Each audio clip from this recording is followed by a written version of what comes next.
तो first lecture में अपन ने डिस्टेंस और डिस्प्लेसमेंट के बारे में पढ़ा था बेटा, कॉन्सेप्ट सीखे थे अपन ने, कुछ सवाल भी करे थे। ये वाला क्वेश्चन आप अटेम्प्ट करोगे, उसी को कंटिन्यू कर रहे हैं अपन। अब इस वीडियो के अंदर अपन थोड़ा से अच्छे क्वेश्चंस लेंगे, ठीक है। तो पहले आप इस क्वेश्चन को अटेम्प्ट करेंगे, फिर आंसर देखेंगे। लिखा हुआ है particle travels 3 metre east, then 4 metre north and then 5 metre vertically upward, calculate its magnitude of displacement. पहले 3 मीटर ईस्ट में जाता है, फिर 4 मीटर जाता है नॉर्थ में, और फिर 5 मीटर जाता है वर्टिकली अपवर्ड डायरेक्शन में। तो आपको इसका डिस्प्लेसमेंट का मैग्नीट्यूड बताना है, ठीक है। कोशिश करेंगे, फिर अपन इसका आंसर देखेंगे। ओके बेटा, तो चलिए इसका सॉल्यूशन देखते हैं अपन क्या होने वाला है। इस क्वेश्चन में आप सबसे पहले तो एक मिसकंसेप्शन दूर कर लेना। देखो बेटा, जो नॉर्थ साउथ वेस्ट ईस्ट होते हैं हमारे, ये चारों डायरेक्शंस जो होती हैं, ये कौन से प्लेन में होती है? तो आंसर है ये हॉरिजॉन्टल प्लेन में होती है, हॉरिजॉन्टल सरफेस पर होती हैं सारी डायरेक्शन। अब मैंने तो ऐसे बनाई हुई है, ठीक है, बट आपको समझना ऐसे है कि ये सब किस में बना हुआ है? हॉरिजॉन्टल प्लेन में बना हुआ है। जैसे हमारी जो कॉपी है, टेबल के ऊपर हमने कॉपी रखी हुई है, तो कॉपी के ऊपर अगर हम ये चारों डायरेक्शन बनाएंगे तो वो कैसी दिखाई देगी? अभी हॉरिजॉन्टल सरफेस पे ऐसे, ठीक है। देखो नॉर्थ साउथ वेस्ट ईस्ट, अब मैंने इसको ऐसे रख दिया, तो नॉर्थ साउथ वेस्ट ईस्ट ये इस तरीके से दिखाई देगा मुझे, ठीक है। अब हमारा क्वेश्चन क्या कह रहा है? पार्टिकल पहले किधर चला है? ईस्ट में, फिर चला है नॉर्थ में, और फिर किधर चला है? वर्टिकली अपवर्ड चला है। तो जरा इससे समझें अपन, ठीक है ना। मान लो पार्टिकल अपना यहाँ पर है, ठीक, आई होप आपको दिख रहा होगा यहाँ से। पार्टिकल अपना यहाँ पर है, तो पहले किधर चला है वो? ईस्ट में, मतलब इस तरफ। फिर किधर चला है बेटा? नॉर्थ में, इस तरफ, ठीक है। पहले इधर, फिर इधर। अब वर्टिकली अपवर्ड का मतलब क्या हुआ? यहाँ से पार्टिकल उठ के किधर चला गया? स्पेस में ऊपर, ठीक है। तो पहले ऐसे, फिर ऐसे, और फिर वर्टिकली अप हो गया। तो ये जो क्वेश्चन है हमारा, ये कहाँ चला गया बेटा? 3D में चला गया। आई होप आप समझ पाए होंगे। इसको और समझाने के लिए मैं एक 3D फिगर बना देता हूँ,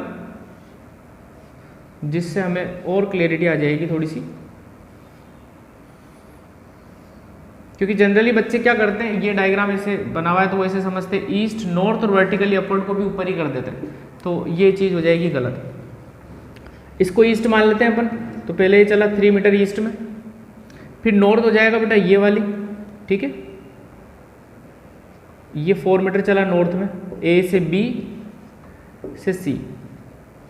अच्छा, उसके बाद ये वर्टिकली अप मतलब ऊपर उठ गया है, तो वर्टिकली अप मतलब ये चला गया यहाँ पे आपका, ये ऊपर उठ के आ गया। ये कितना चला? 5 मीटर।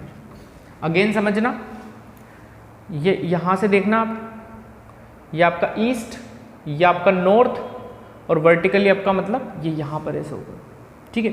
तो हमारा पार्टिकल स्टार्टिंग यहाँ पर थी और एंडिंग पोजीशन यहाँ पे कही है इस तरीके से, ठीक है। 3D में है, तो ये स्टार्टिंग है और ये एंडिंग है, तो हमें एक्चुअल में ये वाली लेंथ निकालनी है। अब क्यूबॉइड से मैंने आपको समझाया, थोड़ा सा आई होप समझ में आ गया होगा। अब ये लेंथ कितनी होगी बेटा? तो ये डायगोनल होगा क्यूबॉइड का, यहाँ से यहाँ तक की लेंथ को हम क्या बोलते हैं? Diagonal of the cuboid. Diagonal कितना होता है क्यूबॉइड का? तो हमें पता होना चाहिए √L² + B² + H²। लेंथ कितनी है? लेंथ 3, ब्रेड्थ 4 और हाइट 5। तो 3² + 4² + 5 का स्क्वायर, दैट इज 9 + 16 + 25। ये हो जाएगा 25 + 25 50, ठीक है। इसको प्राइम फैक्टर कर लेंगे हम, तो कितना आ जाएगा? 50 के प्राइम फैक्टर कर लेते हैं,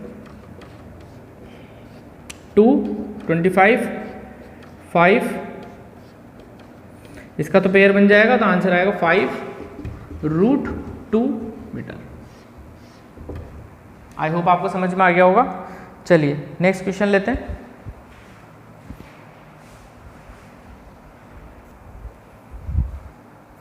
अच्छा, इसमें ये अपन ने जो निकाला है, ये मैग्नीट्यूड निकाला है डिस्प्लेसमेंट का, ठीक है ना। मैग्नीट्यूड ऑफ डिस्प्लेसमेंट निकाला है अपन ने। डिस्प्लेसमेंट वेक्टर कितना होगा अगर वो पूछ ले आपसे, तो फिर क्या करेंगे? तो फिर हम हमारा वेक्टर वाला अप्रोच लगाएंगे।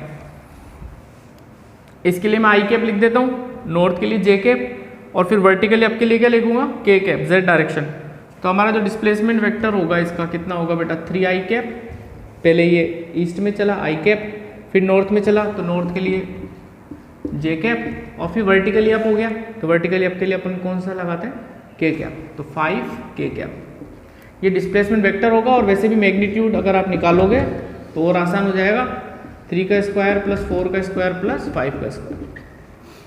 ठीक है, ऐसे भी कर सकते हो, और ये ज्योमेट्री से भी मैंने आपको समझा दिया। आई होप आपको समझ में आ गया होगा सवाल। नेक्स्ट क्वेश्चन की तरफ मूव करते हैं अपन, उसको भी सॉल्व करना आप, फिर उसके बाद सॉल्यूशन पे जाना। ठीक है, ओके।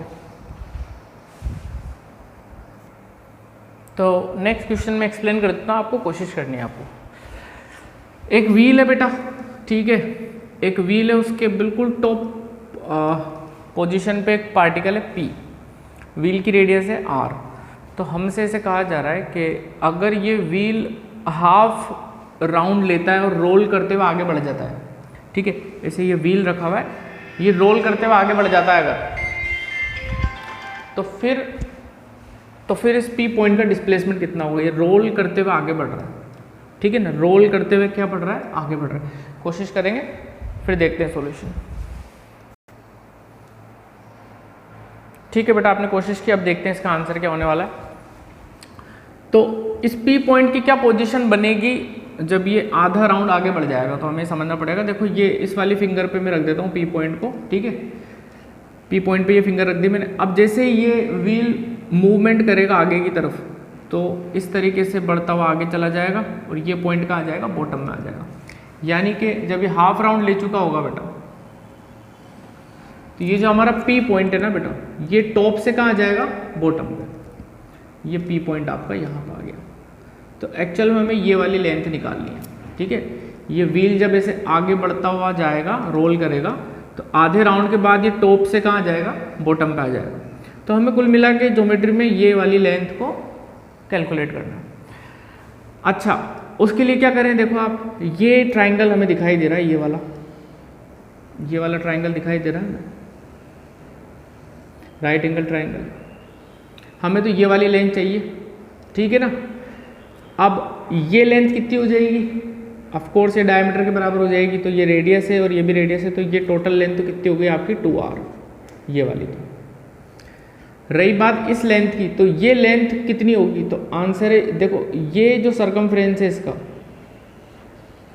ये वाला, जब ये व्हील आगे की तरफ बढ़ेगा बेटा, ये व्हील जब आगे की तरफ बढ़ेगा, रोल करते हुए जाएगा, तो इतना हिस्सा ही तो आगे बढ़ेगा ये, ठीक है।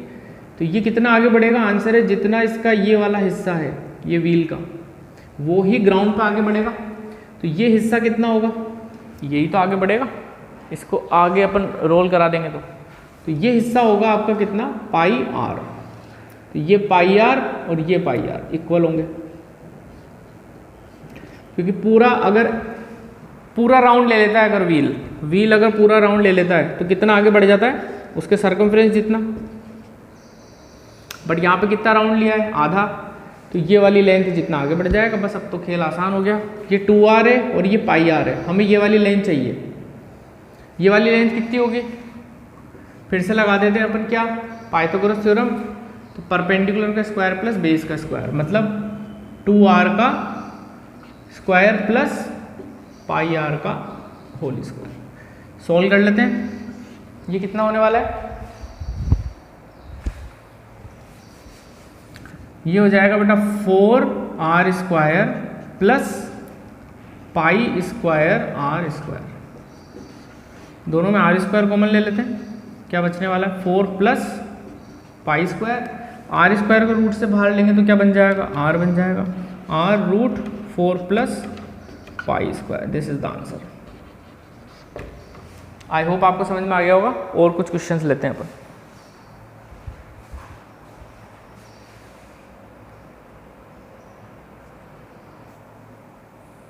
नेक्स्ट क्वेश्चन समझना बेटा, एक सर्कुलर ट्रैक के ऊपर एक पार्टिकल चल रहा है, तो हमसे ऐसा बोला जा रहा है कि जब A से B पे पहुंच जाएगा पार्टिकल, तो उसका डिस्टेंस ट्रेवल्ड कितना होगा, डिस्प्लेसमेंट कितना होगा। ये एंगल कितना दे रखा है आपको, 60, रेडियस r, A से कहाँ पहुंच गया, B पे।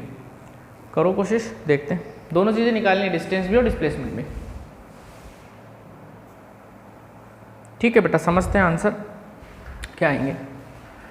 सबसे पहले तो डिस्टेंस की बात करते हैं अपन। तो कभी इस तरीके के क्वेश्चन आ जाए अपने पास और ये एंगल आपको दे रखा हो कुछ भी थीटा डिग्री का, ये आर और ये भी आर, तो डिस्टेंस अगर निकालना हो मुझे, तो एक्चुअल मुझे ये आर्क लेंथ निकालनी है। तो आर्क लेंथ का फॉर्मूला अपन ने पढ़ा हुआ है 10th क्लास के अंदर।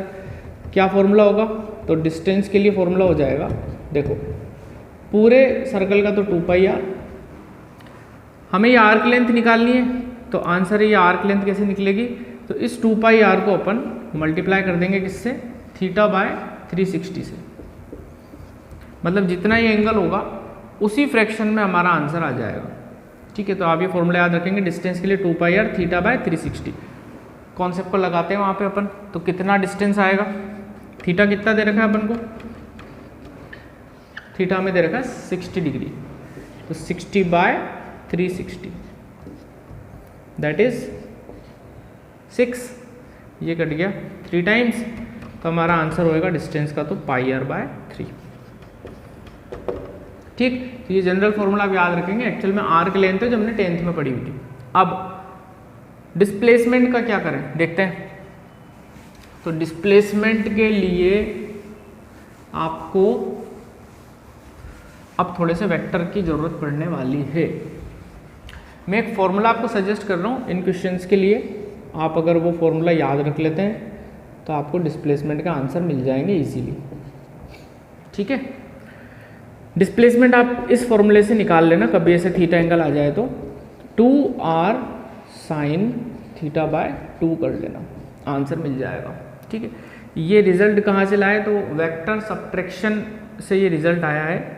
अगर ये दो वेक्टर है इनका सब्ट्रैक्शन में लूँगा तो ये आएगा। ठीक है, वेक्टर सब्ट्रैक्शन मैंने पूरा डिटेल में पढ़ा रखा है, आप वहाँ पे जाके चेक कर सकते हैं। हालांकि अभी हाल फिलहाल अपन को ये फॉर्मूला याद रखना पड़ेगा। इसके लिए कितना? 2r sin θ/2 लगाते हैं। 2r sin θ, थीटा कितना है वहाँ पे? 60, तो 60/2 30, तो 2r sin 30 डिग्री। sin 30 की वैल्यू हाफ, आंसर कितना आ रहा है? r आ रहा है। इस पर्टिकुलर क्वेश्चन का तो मैं ज्योमेट्री से भी आंसर निकाल सकता था, ये तो याद रखना ही है आपको, बट ज्योमेट्री से भी इसका आंसर आ जाएगा। कैसे? ध्यान लगाते हैं थोड़ा सा। डिस्प्लेसमेंट होगा ये, ठीक, चलिए भाई ये रेडियस है, ऑफ कोर्स ये भी क्या होगी? रेडियस होगी। तो ये दोनों लेंथ तो क्या हो गई? इक्वल हो गई। यानी कि ये ट्राइंगल जो है इसकी ये दोनों साइड्स इक्वल हो गई। ये दोनों साइड इक्वल हो गई तो इनके सामने वाले एंगल भी क्या होंगे? इक्वल होंगे। तो ये एंगल इसके सामने वाला थीटा मान लेता हूँ, इसके सामने वाला भी कितना मान लेता हूँ? थीटा। ये 60 है, ये थीटा है, ये थीटा है। ट्राइंगल के तीनों एंगल का सम कितना हो जाएगा? 180 डिग्री हो जाएगा। तो वहाँ से मैं थीटा अगर निकालूंगा तो फिर से मुझे कितना मिल जाएगा? 60 डिग्री। यानी कि ये 60 और ये भी 60, तीनों एंगल के इक्वल हैं ट्राइंगल के। तो कौन सा ट्राइंगल बन गया? इक्विलेटरल ट्राइंगल बन गया। इक्विलेटरल ट्राइंगल बन गया तो तीनों साइड इक्वल होनी चाहिए। ये आर है, ये आर है, तो ये भी कितना होना चाहिए? आर होना चाहिए। तो ये ज्योमेट्री से भी हम निकाल सकते हैं। बाकी आपको ये फॉर्मूला तो याद रखना ही है डिस्प्लेसमेंट के लिए, और डिस्टेंस के लिए मैंने आपको बता ही दिया था। ठीक है, अब